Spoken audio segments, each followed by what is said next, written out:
The one where I was disappointed was the Man City at home. I felt that game, we were a little bit too negative.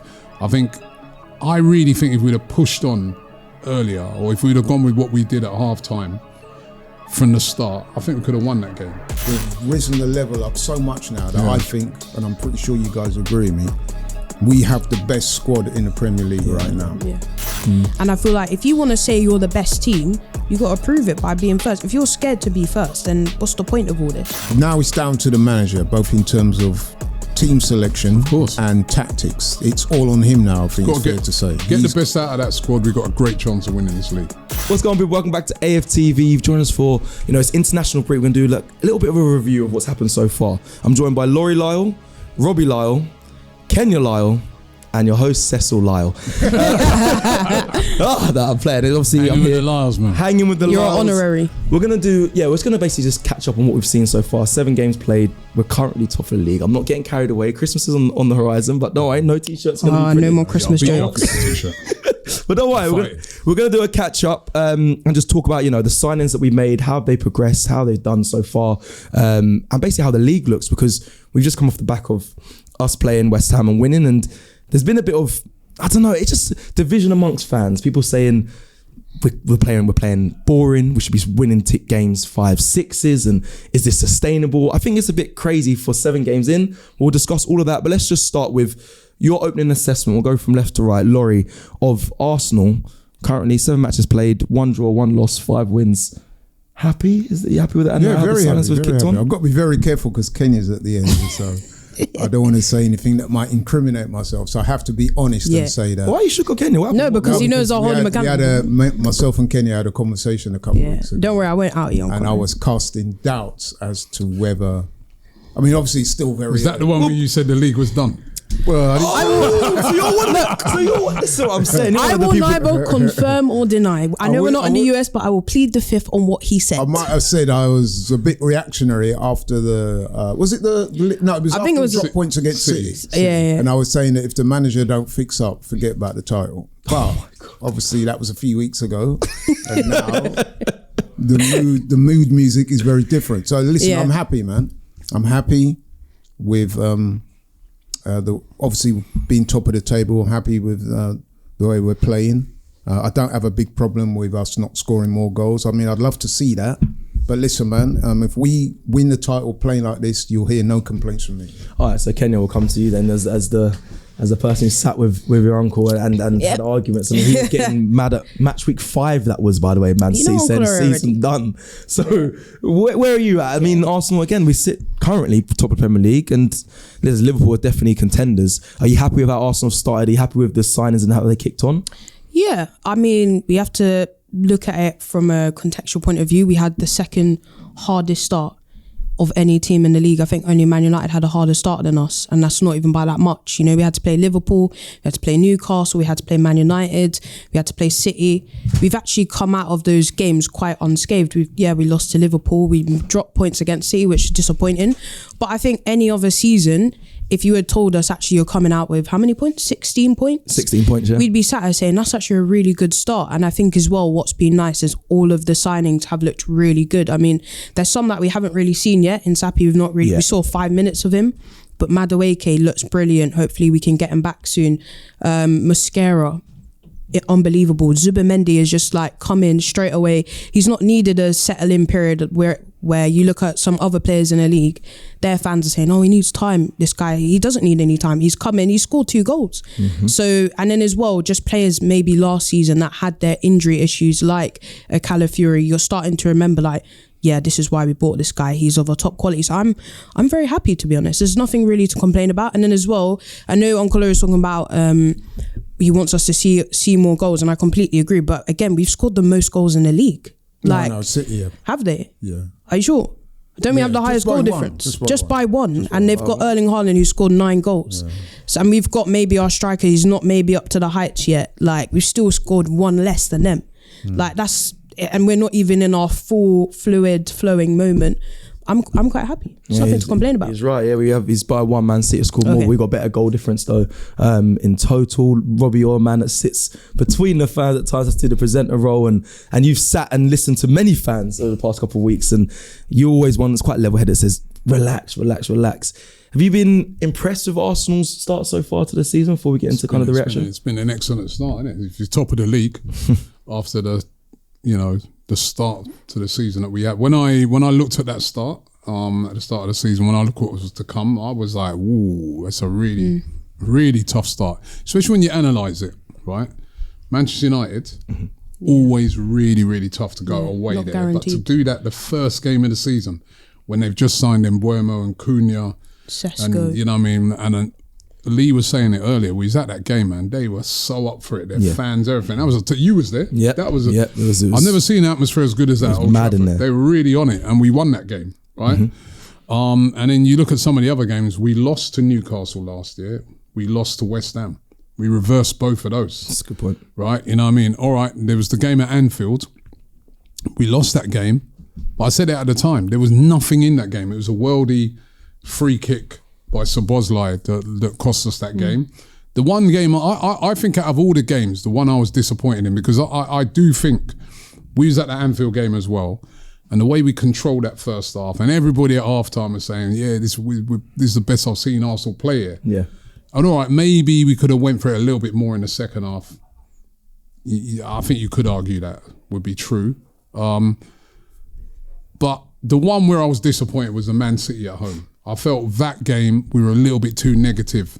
I really think if we'd have pushed on earlier, or if we'd have gone with what we did at half-time from the start, I think we could have won that game. Because I truly think that we could have been a better team. Although City surprised me with their formation and the way they just tried to low block it out. But we're top of the league. We're top of the league. You know, the way Liverpool started the league, you know, to be top is an excellent. And as I said, with the start that we had, and the thing about it is that the team, you're watching them play and you can see there's a lot more to come. Yeah.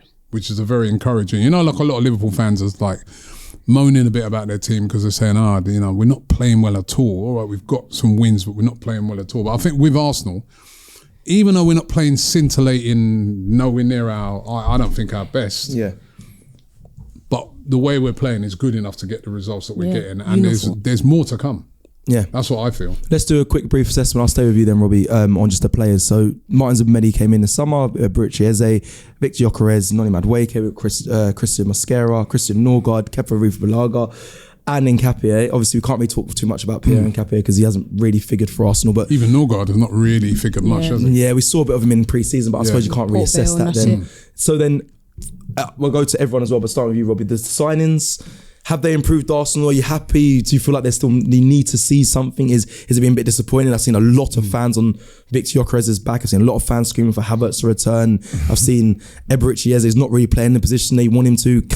Has he been quiet in a few games? Is there more for him to come? Are we being too critical too? Where are you at with the signings so far? I think you know, on the whole, they've all done well. You know what I mean? I think those signings have been absolutely vital because, you know, think about the injuries we've had since the start of the season. Saka was out, Madueke came in, done brilliant. We was hardly even missing Saka. Saliba was out, Mosquera coming. I remember Mosquera dropped into that Liverpool game. I was thinking, ooh, this is going to be a long day. He done brilliant. So Mosquera's been excellent. You know, I think the new signings have been good. Even Gyökeres, right? All right, we want to see more goals. But what I have started to see in his last few games is a real aggression to his play, a real strength. You know, somebody said it the other day, like his hold-up play and the way in which, it's not just hold-up, it's the way he can spin and cause a real threat up front, then allows to bring the wide players into play. Players like even Martinelli are getting into the game more now because he's seeing more of the ball rather than just waiting over on that left-hand side for the ball to take ages to get to him. So there's more of a threat across that front three. So I think that on a whole, the signings have been good. Obviously, Kepa's only really played in Port Vale. You know, Port Vale game. Yeah. Norgard, we haven't seen enough of him yet. But what those new signings have allowed us to do is have a much better squad. Facts. And on Eze, I think he's done all right. I think there's a lot more to come from Eze. But, you know, when you compare him to a lot of the other sort of midfield type signings that you've seen around, he's done brilliantly. And for Zubimendi, I think out of all of them, I think it's between him and Mosquera. They've been the best. Yeah, I need you to pick two. one. Pick one. I need to pick. I'm gonna ask everyone that's what's so far. The best out of all of them, probably have to go Zubimendi. I think he's been really. Even though Mosquera's shocked me with how good he's been, but I think Zubimendi as well. That's a hard position to come into the centre of midfield, and he's had a couple of goals in there as well. He has. Kenya. Yeah. For you, the signings. Oh yeah, I think all of them have done very well. I think there's more to come. You mentioned about Victor G. Like, I think, what's good about him, I mean, he needs to score more, but he looks hungry to score in every game. And one thing I've also liked is that, I don't know if you guys have noticed, but he lures players away from someone like a Saka. So before, when maybe we saw 3 people already out to Saka, because he's so physical, he's already drawn out about 3 defenders, and now you've got your Saka and your Martinelli, you've got your Rice and that are coming into those spaces. So he just needs to put more goals on the board, and I'm so sure that's going to happen. But to me, I agree with Dad. Zubimendi, for me, every single game has been incredible. Scored 2 goals, and I think as well, even when we played West Ham, it's him that basically causes the 2 goals. You know, it's that kind of cross in to Eze that causes the goal. It's that pass into Timber that wins the penalty. Like, he's just been so good. And you look at some other teams, like our Liverpools, where you look at them against Chelsea and you think they could have. You see why they tried to get this guy. He's so but our fans wanted more from him, considering we saw Haaland on the weekend bully defenders to get his goal. We saw. Oh, you're talking about Gyökeres? Yeah, it was about Victor Gyökeres. I'm talking about Victor Gyökeres. Okay. Are we still wanting more? He won the Ballon d'Or for the best striker. No, I know it's granted that's from him in his Portuguese campaign, but is there a fair argument from fans saying, "Yo, brother, like, come on, I need more"? Yeah, I'm not saying that there's not a fair argument. I feel like as well, we also. A lot of that frustration comes from maybe the last couple of seasons of not actually having a number 9. So now that we've got one, it's like, oh, you have to just hit the ground running now. I think, look, he's going to need time to acclimatise. I mean, from my personal opinion, he's getting better in each game. I think West Ham maybe wasn't his best, but he's getting better in each game. I think, it's fair to criticise, but I also don't think it's fair to write him off. I see a lot of people writing him off. Yeah, and I'm like, some people are just a bit of a slow start, but he scored 3 goals. So fair, Laurie. Yeah, it's hard to disagree with what Kenya and Robbie have said there. I mean, individually, they've all done well to varying degrees. I do think that Zubimendi, on balance, has been the most successful. Yeah. But all of them have done well. I mean, even Madueke, even though he's not had a goal or assist yet, he's impacted games well. Yeah. So they've all done well to varying degrees. I would agree Zubimendi's probably had the most impact. But what I would say, as a collective, what they bring is that they make the squad so strong now. Yeah. That the manager has options that can impact. And don't forget the players that are already there as well. So when you're bringing in 8 man, they've risen the level up so much now that I think, and I'm pretty sure you guys agree with me, we have the best squad in the Premier League right now. Yeah, I agree. So, and that makes such a difference because, as we all know, over a long season, 38 games is it's a long time. So you can get injuries, and sure happened to Odegaard. But then if Odegaard is not in, someone comes in and the level doesn't drop significantly. Yeah. And then, you know what I mean, we've got such a balanced, powerful squad that things are looking good right now, I've got to say. The squad is definitely at its optimum strength, I must say. But obviously we have injuries, but the squad is definitely full, and it's good that we have that. I think it's going to be something I'm going to use going forward. Now it's time for you guys I want you to really focus in and give me the answers of what do we need from Arsenal now going forward until the next international break, because Liverpool, granted, we're only 1 point above them. People are saying they haven't clicked. If they do click, where would you rather be? In front by a certain amount of points and them chasing us? Is it going to stay close between the next couple of games? They've got quite a few hard runs. I know they've got Man United up next. We have Fulham away. Then we go, it's in the league only. We've got Palace at home. Then we've got Burnley away. And then we have Sunderland away, and then we go into the international break. Wow. So those are games that it's not easy. It's not easy, but how do you think it's going to play out? What do you need to see from Arsenal? Do you need to see them get all maximum points in those games just to get ahead and then make Liverpool chase us? Or do you see it happen? You watch football a long time, all of us here. Do you see it being a bit more tighter and it just being early stages before Christmas, just joust until you start seeing a team, take the lead? Some people, even Man City, actually, you might even want to talk about here because they're not too far off as well. Horse. I think they're like 2 points behind us or 3 points. Yeah, there might be other people. How do you see it going out, playing forward? And then what do Arsenal need to do? I think those games you just named, they're winnable games. Listen, there's no easy game in the Premier League. But well, there is West Ham on Saturday. That was very easy. That's true. But we lost that last year. We lost that last year, and we lost that the year before. Both of those times when West Ham weren't all that playing great. So terrible. I think we've lost the Fulham away. Facts. No, what I'm saying, that's to Arsenal's credit. I was surprised at how easy it was on Saturday. We lost the Fulham away. Palace are not easy no more, you know what I mean? Because, they're right at the top. They only just lost one game as well. So, but those games, when you look at them, they're more favourable than the games we've just had. Yeah. So, expect Arsenal now to try and get on a run. You know what I mean? You've got to try and, you got off to a good start, try and keep it going now. You know what I mean? Away to Fulham the first game up. As I said, all these teams in the Premier League, if you have an off day, you're losing. Yeah, they'll catch you cold. That's what makes the Premier League so good. You can't have off days. And that's why the squad is so important. Because you can refresh things. You can take a player off if he ain't really performing and that. So I'm quite optimistic that Arsenal could. I mean... So you're saying go on a run. That's what you want to see from us. You want to see from the next international break to the next one. Yeah, I'd say out of those games, right? Out of those games, I'd like to see at least 10 points out of those games. Okay, so we've done Fulham. So that's Fulham away. That's Palace. That's Burnley away, and then Sunderland. So that's 4 games. Sunderland away as well. I think they got Tottenham after the Sunderland game. That's after the international break. So we'll do it in pack. There definitely games there So 10 out of 12 is 12's maximum points. You want to see 10. I'd like to see at least 10. I think you know what, I do agree. The one thing I would say, and listen, I'm not trying to sound at all negative, but I think this is facts.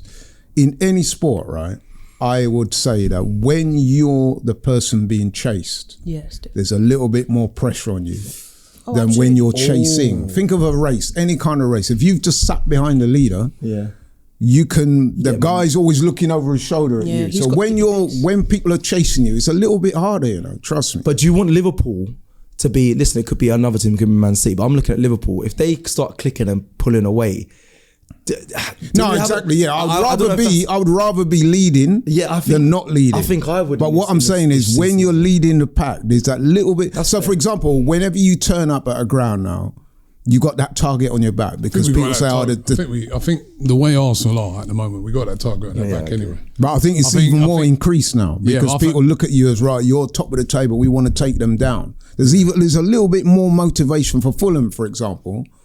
Normally Arsenal come to town, we want to take Arsenal out, you know what I mean? Arsenal, but this time Arsenal top of the table, like table leaders, man. You know what I'm saying? There's a little bit more pressure. For me... So can Arsenal handle that? That's what we're going to find out. For me, I want to be top and I want us to try and, Liverpool are top literally the whole of last season and they never relinquished it. Yeah.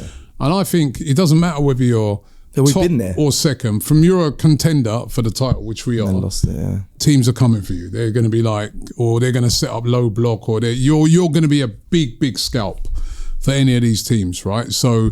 you go to Burnley, that's probably one of their biggest games of the season. It's just the way it goes. So it's about Arsenal now rising to that and saying, you know what, you got a right to be scared of us because we've got a great team and we're coming here to take you out. So I just consistency, a level of consistency with Arsenal, and just I like this year, the squad is going to be so important.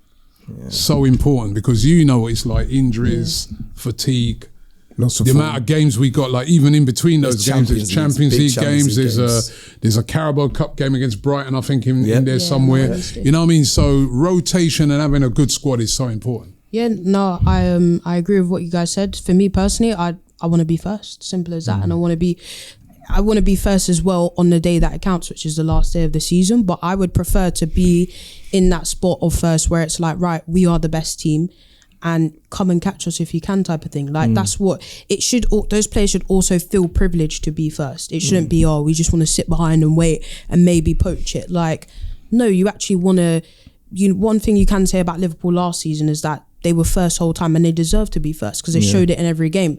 Why can't we go and do that? It's tough, don't it? Because we've been on top for 248 days. We've been second and we haven't won the league in both those chances. So, but you're saying you prefer to be. Look, I feel like if you want to call yourself a champion, you have to take that type of pressure. You are gonna have teams that are saying, I want to take down Arsenal, I want to beat Arsenal at the Emirates. Like we saw last season with Bournemouth, they'd never beaten us at the Emirates before, or that was their second time or something like that.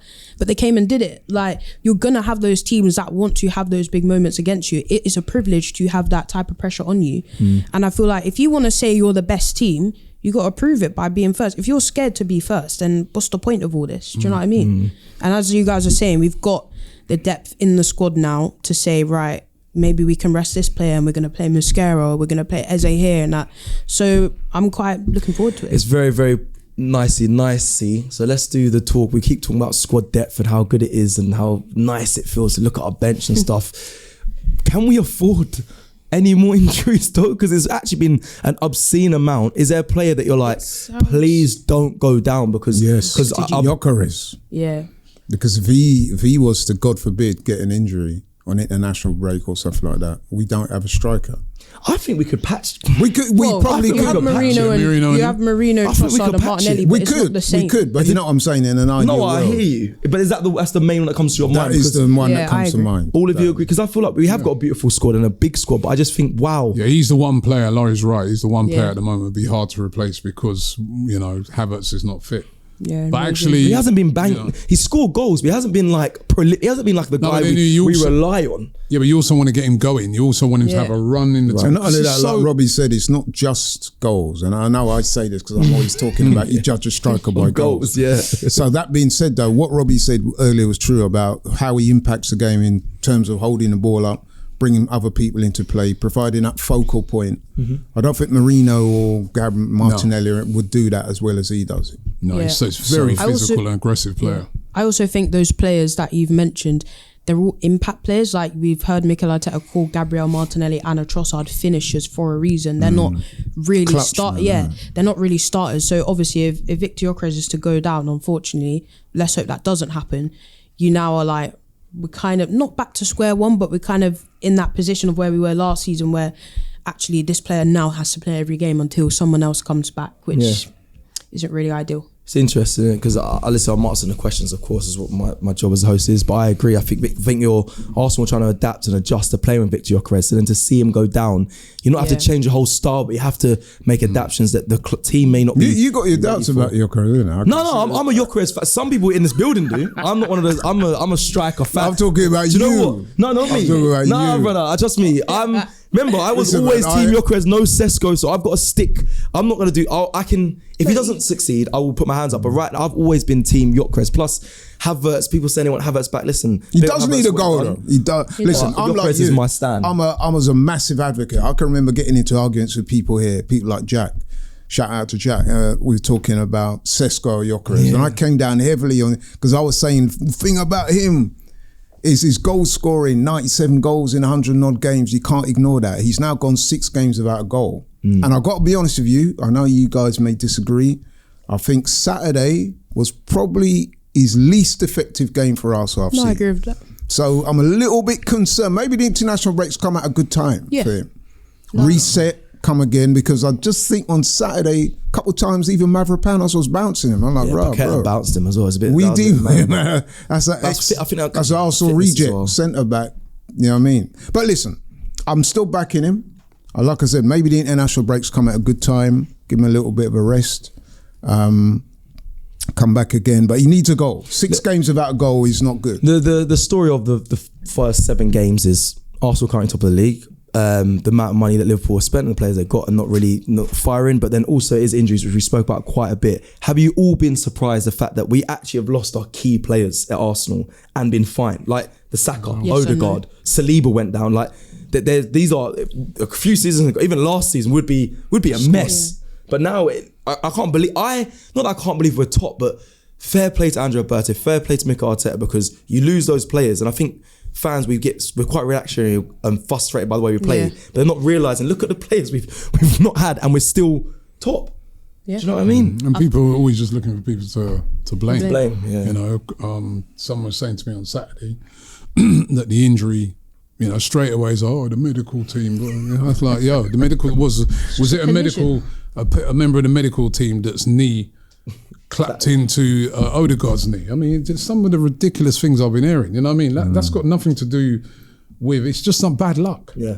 You've gone on the pitch, you it's a bad, it's like a 50-50 tackle, but you've come off worse. It's not that he's been coming back too early, because during the week he played and he was sensational. Everybody was saying how great he played. What, should they then have dropped him?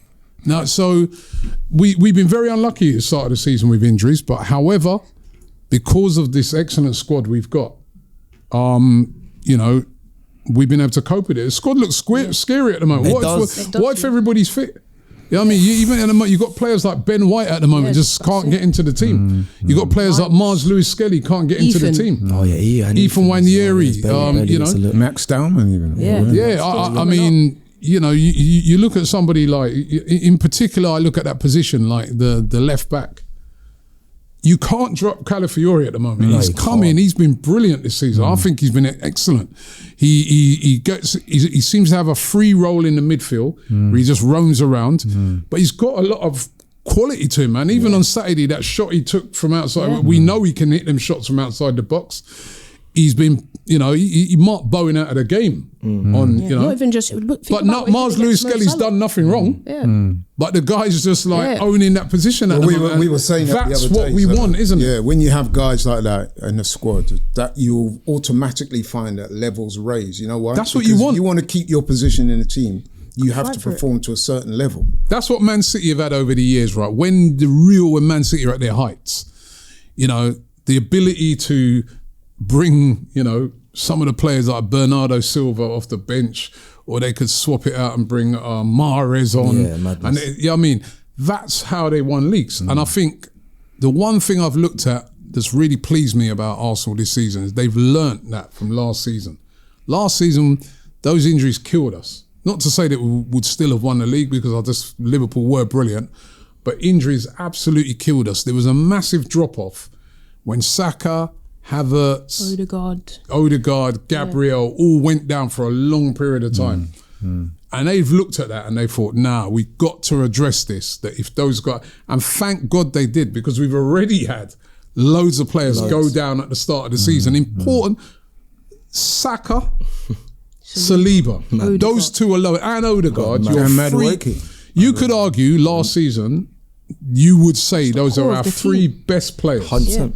And they've been out for long periods of these, you know, these first 7 games, and they haven't been missed. Well, this is it. That's the squad. This is it. And also, like, I mean, sometimes I get frustrated. You said about the medical team. I've heard people say Arteta's training them too hard. The intensity's too hard in training. I'm thinking they have sports scientists, they have players, they have sports scientists say players can't do overload in training and stuff like that. When Chelsea, they had a makeshift back line the other day because of all the injuries their back line. I didn't hear anyone blaming Mascara for intense training sessions. Like, sometimes I think we get too, I don't know, we're trying to find someone to blame. Saturday, you know, you saw me and Ryan arguing. Yeah. Ryan. When he was saying about, you know, it's going to catch up with us. We won 2-0. It's the most comfortable 2-0 you're ever going to see. They didn't even have a shot on goal. They didn't even have a shot on our goals. Football's not just solely about how many goals you score attacking. It's also about how well you defend. Now, when you see a team, that was an impressive performance. Whilst not sparkling, because I know, listen, we all want to go big entertainment, 4 or 5 goals, right? But an absolute shutout. Scored a couple down one end and missed chances. Could have had more. And then in defence, David Raya, no shots on target. Defence had absolutely nothing to do because they were just so well protected. Yeah, he could have sat with you. Exactly. So as Premier League games go, that was as easy as it's going to get. Yeah. I would agree. Well, when I say agree, I understand what Ryan's saying. You want to see the whistles on top, but that can come but he's saying it's going to catch up with us. How's that going to catch? If we go and do that week in, week out, I'll be happy. We win the league. That's not a catch. I don't know what he's talking about. I don't understand. That's not a thing that's going to catch up on you. That's a shutout. Yeah, so he's saying like Liverpool when they were winning last minute winners, that's not sustainable. He was saying that that wouldn't make. Well, I've heard people saying it's not sustainable. We've kind of seen that.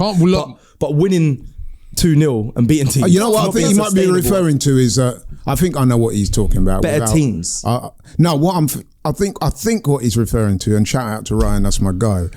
So we didn't get the second goal until really late. So he's saying we're 1-0, like, even though we dominated them, 1-0, you never know what can happen. They could go down the other end, that's true. the ball hits somebody's hand, they get a penalty and it's 1-1. So he's saying you need to kill these men off before it gets to that late stage. I agree. There's an argument. I think that's what he's referring to. But in terms of what actually transpired on the pitch, trust me, that was one of the easiest games I've But you can also, Laurie, kill a game as well, right? So what's what Arsenal did? Well, basically, they went 1-0 up.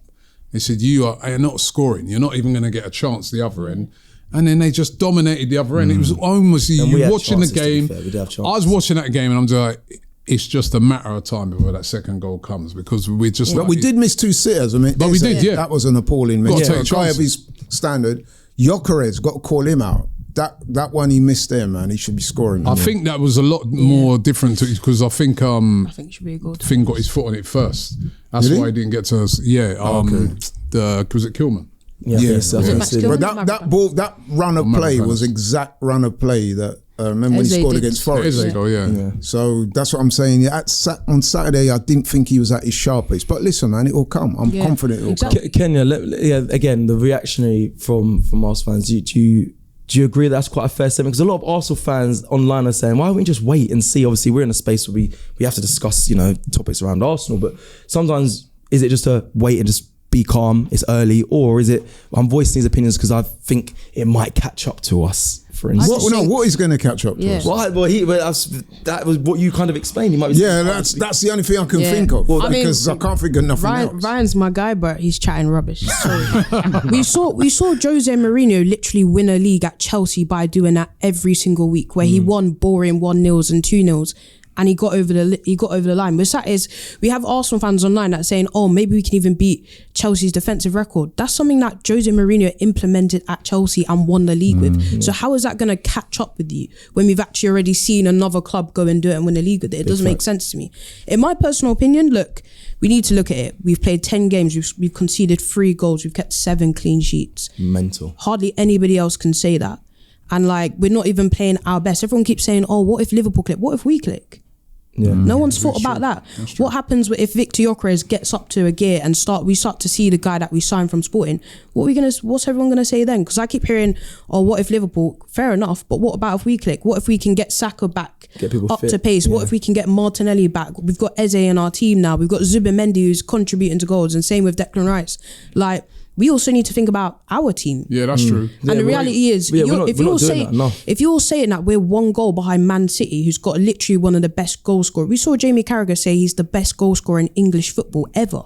If we're only 1 goal behind them and we haven't clicked yet and we're not fluid, imagine what's going to happen when we are fluid and when we do click. We're only 10 games in, I'm happy with what I'm seeing, and as well, you have to be sustainable. And as on what I'm seeing right now, I'm seeing a very sustainable defence, a very sustainable midfield, and I'm seeing a front line that, although at the moment maybe we should be taking more chances, we're still winning games quite comfortably. Yeah, and the thing is, what you make that point that you make there, Kenya. All right, they're ahead of us, goals scored by 1. Mm-hmm. But what about goals conceded? Because that is also very important as well. And that's why we got a far better goal difference than they do. Then we have far better goal difference than Liverpool have as well, because we're not conceding goals. Let me jump in there. We saw Erling Haaland the other day after they drew to Monaco, right? They went 2-0 up or something against Monaco. Erling Haaland at the end of the game is completely fuming because he's we've just given away 2 stupid goals. We went to Bilbao and they didn't even get a sniff. Do you know what I mean? Olympiacos, they got into the game, but again, didn't even score.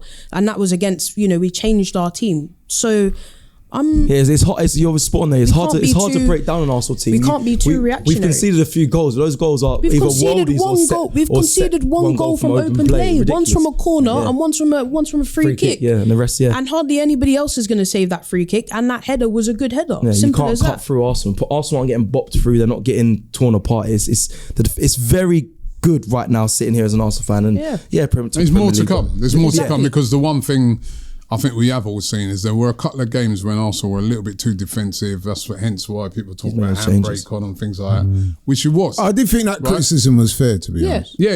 That's when I had that conversation with Kenya, and I was saying, look, if we're going to win the title, we are going to come up against teams. Well, you said the title done. Stop trying to twist it up for a church change, man. He knows he said that as well. Crazy. I'm sorry, don't cuss me. I didn't say that. It's a long season. It's a long season. Somebody's been snitching. No, I didn't say that. You said it around. Hey, you know what, right? No, same way it ain't done is the same way it ain't won either. Exactly. Like, You can't get 1 carried point away. above Liverpool. We're only a couple of points above teams like Spurs, Bournemouth. It's ages to go. Chat to me in December. It's a good start. Got to now kick on. You know what I Would mean? you agree with me though that now, like, so we said we got the squad, right? So now it's down to the manager, both in terms of team selection, of course, and tactics. It's all on him now. I think it's fair to say. Get the best out of that squad. We've got a great chance of winning this league. Simple as that. Yeah, I would agree with that. Yeah. All right. Well, listen, I want to bring it to a close there. It's been a good catch up. Let us know in the comments below. Family thing. If you agree with the thoughts, if there's things you would want to change or what you want to see going forward from Arsenal, because it's nice sitting at the top right now, but listen, it's a long season. Like Robbie said, it's not done. It's not won. Thank you to Lyle, LL Sports. You can go follow and subscribe, like, and he's got his mug there. He's doing his team promotion. You can find Robbie on AFTV, DR Sports. Go and subscribe. You can find our young MVP, Kenya Lyle, on AFTV, but also on LL Sports as well. And you can find me wherever you find me in it. Love. Thank you very much. Like the video on your way out. Gucci store. We'll see you soon. Take care, people. Peace.